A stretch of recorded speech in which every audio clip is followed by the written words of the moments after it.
Well, Trump triggered a firestorm of criticism after he called House Oversight Committee Chairman Elijah Cummings a bully over the weekend and described his majority African-American district, which includes the city of Baltimore, as a, quote, rodent-infested mess. But last night, in an interview with C-SPAN, President Trump continued to defend himself against his critics and their claims that he is a racist.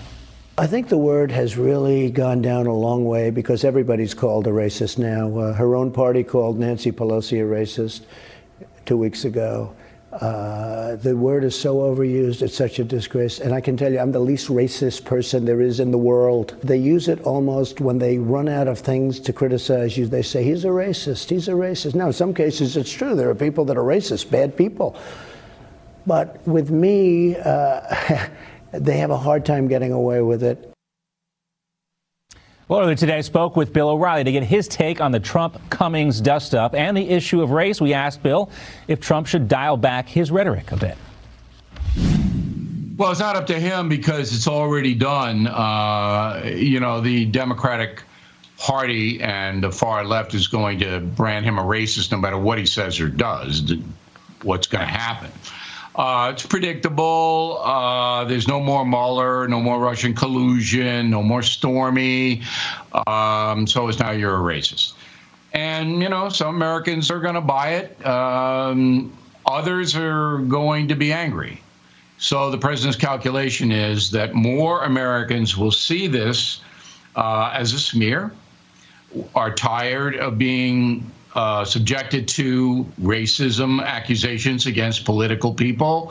I think it's way out of control. And he thinks he's going to benefit from it. He thinks he's going to have more people come in and say, we're tired of the far left doing this. We're going to vote for Trump. One, I think, distinct difference between 2020 and 2016 is now President Trump obviously has his rapid response team, the whole media operation in line. And as soon as somebody and the Democrats, the media focus on a word like infested, a clip like this one surfaces with Elijah Cummings using the same word.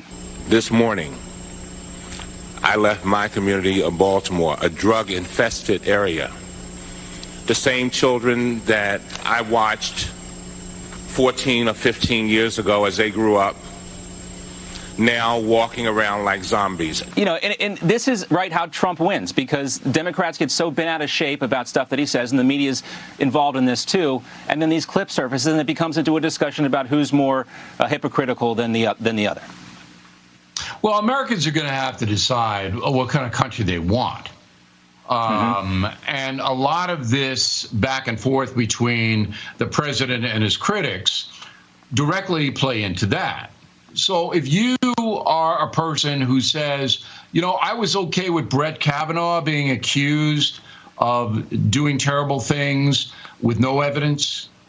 Remember, the FBI came up with nothing after the fact? Nothing. And I'm okay with the president of the United States being branded a racist because he doesn't like a African-American congressman. I'm okay with all that.